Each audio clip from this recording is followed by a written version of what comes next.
The distress call. The mining colony of Xerion 7 floated in the darkness of space like a wounded beast, its hull scarred by plasma burns and its lights flickering with failing power.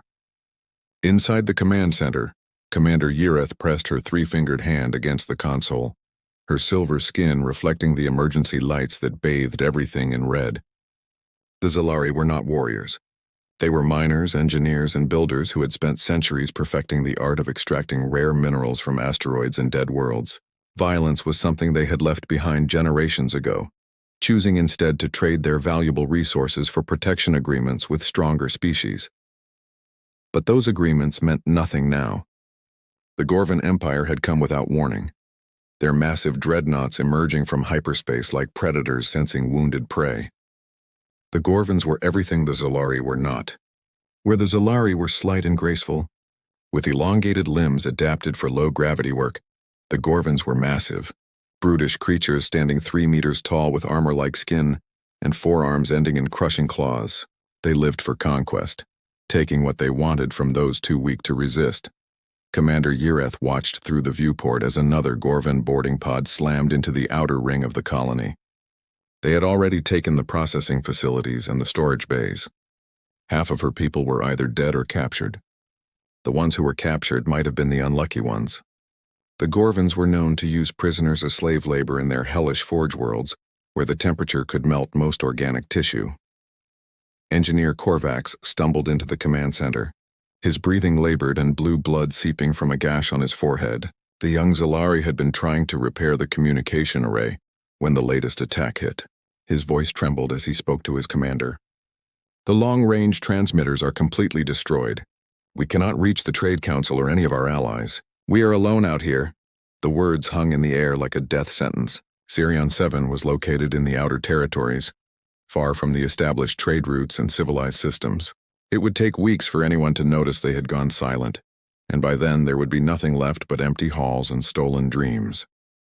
The colony had been their pride, a testament to Zalari ingenuity. They had developed new extraction techniques here that could revolutionize mining across the galaxy. Now it would all belong to the Gorvans. Medical Officer Jeline entered the command center supporting 2 injured miners. She was one of the oldest Zalari on the station, her skin bearing the geometric patterns that came with age and wisdom among their people. Her voice carried the weight of someone who had seen too much death in too short a time. Commander, we have 47 survivors in the emergency shelter, but our medical supplies are running out. The Gorvans destroyed the medical bay in their first assault. I am doing what I can with field kits, but without proper equipment we will lose more people within the hour. Yereth felt the weight of command crushing down on her shoulders. She had trained for emergency situations, but nothing could have prepared her for this. The Gorvans had not come to negotiate or even to simply raid. They had come to take everything and leave no witnesses. Through the static-filled communication system, she could hear the Gorvan commander broadcasting his demands again. His voice was like grinding metal, translated through their universal translators but losing none of its menace. Zalari insects, your time is ending. Surrender now and your deaths will be swift. Continue to resist and we will make you watch as we tear your colony apart piece by piece. You have 1 hour to comply. The transmission ended with the sound of Gorvan laughter, a sound that made even the bravest souls shudder. Korvax moved to an older console in the corner of the command center, one that most had forgotten existed. It was covered in dust and hadn't been activated in decades. His fingers moved across the ancient controls with sudden purpose. Commander, there might be another way. This old system, it is connected to an emergency beacon from before we joined the Trade Council. From the time when our ancestors still believed in calling for help from anyone who would listen. Yereth approached the console, recognizing the old script that appeared on the screen. It was from a darker time in their history, when the Zalari had been forced to flee their homeworld and seek refuge among the stars. The beacon was designed to send a signal beyond normal space, using quantum entanglement to reach across vast distances instantly, but there was a warning attached to it, written in the old language that few still understood. Jeline translated the warning, her voice growing quiet. It says this beacon will reach the forbidden sectors, the regions controlled by the species we were warned never to contact, the ones the older races call Deathworlders. She paused, looking at the others with fear in her large dark eyes.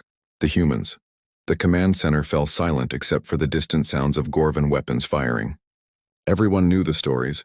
Humans came from a world so hostile that most species would die within minutes of landing on it. They had evolved on a planet with crushing gravity, deadly predators, and weather systems that could destroy entire cities. They had spent their entire history killing each other in wars that grew more terrible with each passing generation. When they finally reached the stars, the galaxy had trembled. Some species called them heroes, claiming the humans had saved them from pirates and tyrants. Others called them monsters, telling tales of human soldiers who could survive injuries that would kill any other species, who could run for days without rest, and who treated war like an art form. The Trade Council had established a neutral zone between human space and the rest of the galaxy, an unspoken agreement that they would leave each other alone. Korvax looked at his commander with desperate hope. The beacon can reach them. The humans have the strength to fight the Gorvans. They are the only ones who do. But even as he said it, doubt crept into his voice. Of course, they might simply watch us die. Or worse, they might come to finish what the Gorvans started. Another explosion rocked the station, and Ureth made her decision. She thought of the families huddled in the emergency shelter, of the children who would never grow up if she did nothing. She thought of all the knowledge and beauty her people had created, about to be destroyed by beings who valued only strength and conquest. Her hand moved to the activation switch. We are already dead if we do nothing. At least this way we have a chance. Commander, Jeline whispered, the stories say humans are unpredictable. They might save us or they might destroy us. We do not know which humans will answer, if any answer at all. Ureth activated the beacon. The ancient machine hummed to life, drawing power from the station's failing reserves. The signal shot out into space, carrying with it their location, their situation, and a simple message that the computer translated into every known language, including the harsh guttural sounds of human speech. This is mining colony Zerion 7. We are under attack by hostile forces. Families and children are dying. Anyone who receives this message, please help us. We have no weapons, no defenses. We are miners and scientists. Please, if anyone can hear this, help us. The signal traveled faster than light, faster than thought, reaching across the void to a sector of space most species avoided. In that sector, planets bore names like Earth, Mars, and Titan. Ships patrolled borders with weapons that could crack moons and shields that could withstand supernovas. And on one of those ships, a communications officer suddenly sat up straight, his eyes widening as he read the message appearing on his screen. The reckoning Admiral Sarah Chen stood on the bridge of the HSS Retribution, reading the distress signal for the third time. Around her, the bridge crew waited in tense silence. They all knew what this meant. For the first time in 50 years, someone had activated one of the old emergency beacons, the ones that could reach human space. The message was clear, desperate, and spoke of families and children in danger. Chen had been in the human fleet for 30 years, rising through ranks earned in border skirmishes and peacekeeping missions. She knew how the galaxy saw humanity, as monsters barely held in check by their own rules. But Chen also knew what most aliens didn't understand. Humans were not monsters who loved violence. They were protectors who had learned violence to defend what they loved. Every human soldier knew the weight of that responsibility. They were the sheepdog standing between the wolves and the flock, and someone had just sent up a flare asking for their help. Admiral, spoke Commander Marcus Webb from his station, I've analyzed the signal location. It's deep in the outer territories, technically neutral space, but far from any Trade Council protection. The colony identification marks it as Zilari, a mining operation specializing in rare minerals. He paused, his expression darkening. Intelligence suggests only one force in that region, with the capability and motivation for this kind of attack. The Gorvan Empire. Chen felt her jaw tighten. The Gorvans were known even in human space as butchers and slavers. They had avoided human territories carefully, but their reputation for cruelty was legendary. If they were attacking a defenseless mining colony, there would be no mercy, no survivors left to tell the tale. She turned to her tactical officer, Lieutenant Commander Yuki Tanaka. How many ships can we mobilize immediately? Tanaka's fingers flew across her console. The entire 3rd Response Fleet is within jump range, Admiral. That's 12 destroyers, 8 cruisers, 4 carriers, and the dreadnought Hammer of Terra. We can be at the colony's location in approximately 40 minutes using emergency jump protocols. She looked up, her eyes hard with determination. That's enough firepower to take on a small armada. Chen nodded slowly. The third response fleet had been created specifically for situations like this. Rapid deployment forces that could respond to emergencies anywhere in human space or beyond. They were not the largest fleet, but they were the fastest and most experienced in combat situations. Every ship was crewed by veterans who had proven themselves in battle. Send the mobilization order. All ships are to prepare for immediate combat operations. And send a message to Earth Command. Tell them we're responding to a legitimate distress call from civilians under attack. Within minutes, space around the HSS Retribution began to shimmer as ship after ship dropped out of hyperspace. The human fleet assembled with practiced precision, their dark hulls bristling with weapons that had been refined through millennia of warfare. These were not the crude plasma cannons and laser arrays used by most species. These were railguns that could punch through a moon, missile systems with AI guidance that could track 1,000 targets simultaneously, and energy shields that drew power from miniature stars. Back on Zerion 7, Commander Yireth watched her tactical display with growing despair. The Gorvans had breached the inner hull and were now moving toward the emergency shelter. She could hear the screams over the communication system as her people tried to run from the advancing warriors. Beside her, Korvax was trying to reinforce the shelter doors, but they all knew it was futile. The doors were meant to keep out vacuum, not military-grade weapons. Suddenly, every screen in the command center flickered. The lights dimmed, and then surged back brighter than before. Jeline looked at her instruments in confusion. Commander, I am reading massive gravitational distortions. Something is happening to local spacetime. These readings, they are impossible. The view screen cleared and Yireth gasped. Where empty space had been moments before, ships were appearing. Not just a few ships, but dozens of them. They emerged from wounds torn in space itself, their hulls dark as night and covered in weapon systems she couldn't even identify. The smallest of them was larger than anything the Zalari had ever built, and the largest was a mountain of metal and death floating in space. The Gorvan commander's voice crackled over the communication system, but for the first time there was uncertainty in it. Unknown vessels, you are interfering in a legitimate salvage operation. This colony and its inhabitants are now property of the Gorvan Empire. Withdraw immediately or face the consequences. There was a moment of silence and then a new voice filled the air. It was female, speaking in accented but clear galactic standard. Admiral Chen's words were calm, almost conversational, but there was steel underneath that made everyone who heard it stand a little straighter. Gorvan vessels, this is Admiral Sarah Chen of the Human Space Fleet. You are conducting an illegal attack on civilians who have requested our protection. You will cease all hostile actions immediately and withdraw from this system. You have 30 seconds to comply. The Gorvan commander laughed, the sound booming through the speakers. Humans, the galaxy's pretend predators! You think your reputation frightens us? We are Gorvans. We have conquered 100 worlds. You dare threaten us with your tiny fleet? We have 40 ships here, warriors bred for combat. You will learn what real strength means. Chen's response was swift and cold. I gave you a chance. Remember that. She turned to her weapons officer. All ships, weapons free. Priority targets are the Gorvan vessels closest to the colony. Marine teams prepare for boarding operations. Let's show them why humanity earned its reputation. What happened next would be remembered in galactic history as the Zerion incident, though the humans would simply call it Tuesday. The human ships moved with a coordination that seemed impossible for vessels of their size. Where the Gorvans fought as individuals seeking glory, the humans fought as a single organism with 1,000 teeth. Railgun rounds traveling at significant fractions of light speed punched through Gorvan shields like they were tissue paper. Missile swarms overwhelmed point defense systems with sheer numbers and intelligent targeting. The Gorvan flagship, a massive dreadnought that had never known defeat, lasted exactly 93 seconds against the concentrated fire of 3 human destroyers. It broke apart in space, its crew learning too late that human weapons were designed to kill ships far more advanced than theirs.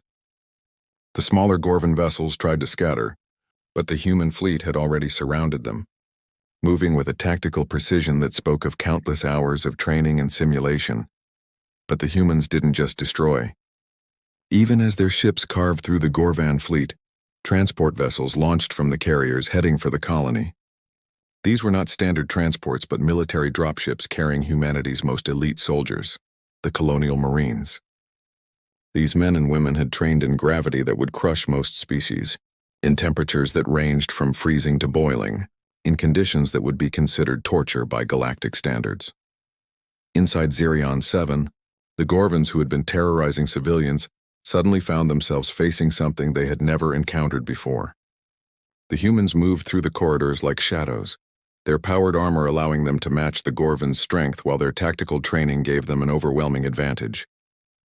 Where the Gorvans relied on brute force, the humans used precision strikes, targeting joints and weak points with weapons designed specifically for close-quarters combat. Yrith watched in stunned amazement as human soldiers breached the command center, not to attack, but to establish a defensive position. Their leader, a woman who somehow managed to look casual despite carrying enough weapons to outfit a small army, approached her with a smile. "Commander Yrith, I'm Captain Lisa Park, Colonial Marines. We're here to help. Medical teams are already setting up in your emergency shelter, and my people are sweeping the station for any remaining hostiles." Through the viewport, the battle was already ending. The Gorvan fleet was in ruins, their surviving ships desperately trying to jump to hyperspace only to find their drives disabled by precise human strikes. The mighty Gorvan Empire's force had been reduced to floating debris in less than 20 minutes. It wasn't a battle. It had been an execution. Admiral Chen's image appeared on the main screen, her expression now showing concern rather than the cold fury from before. "Commander Yrith, this is Admiral Chen. Your colony is secure. We have medical ships incoming with supplies and personnel to help your wounded. The Gorvan threat has been neutralized." She paused, seeming to choose her words carefully. "I want you to know that we came because you asked for help, nothing more. We have no interest in your resources or technology. When you're ready, we'll help you rebuild and then leave if that's what you wish." Yrith found her voice, though it trembled with emotion. "Admiral, you saved us all. The Gorvans would have killed everyone, taken our children as slaves. How can we ever repay such a debt?" Chen's expression softened. "There is no debt, Commander. We're all just people trying to survive in a hostile universe. Today you needed help and we could provide it. Tomorrow, perhaps someone else will need help and you'll be the ones to answer. That's how civilization works, or at least how it should work."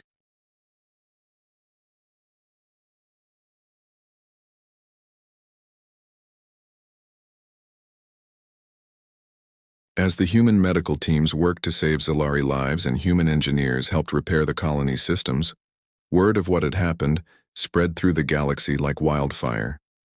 The mighty Gorvan Empire had been humbled in minutes. The humans, the Deathworlders that everyone feared, had come not as conquerors but as protectors. They had answered a desperate call for help and asked for nothing in return. The Gorvan Empire never attacked another defenseless colony again, not because they had learned mercy, but because they had learned fear. They had discovered what happened when humanity's protective instincts were triggered.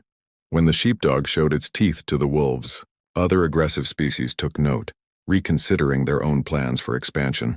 And on a small mining colony in the outer territories, Zalari children grew up with stories of the day the monsters came to hurt them, and the bigger monsters who came to save them. They learned that sometimes in a dangerous universe you needed dangerous friends. The emergency beacon was carefully maintained and improved, not because they expected to need it again, but because they knew others might.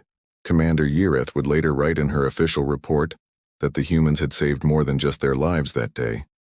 They had saved the Zalari's faith in the possibility of good in the universe, the belief that somewhere among the stars, there were those who would stand up for those who couldn't stand for themselves. The galaxy's perception of humanity shifted that day, from fear to a complex mixture of respect and understanding. The humans were still dangerous, still capable of terrible violence, but now the galaxy understood that violence had a purpose, a direction. They were not wolves seeking prey but guardians standing watch. And in the darkness between the stars, where predators lurked and the innocent suffered, sometimes that was exactly what was needed. The Deathworlders had answered the call, and in doing so had shown the galaxy that the most dangerous species could also be the most noble.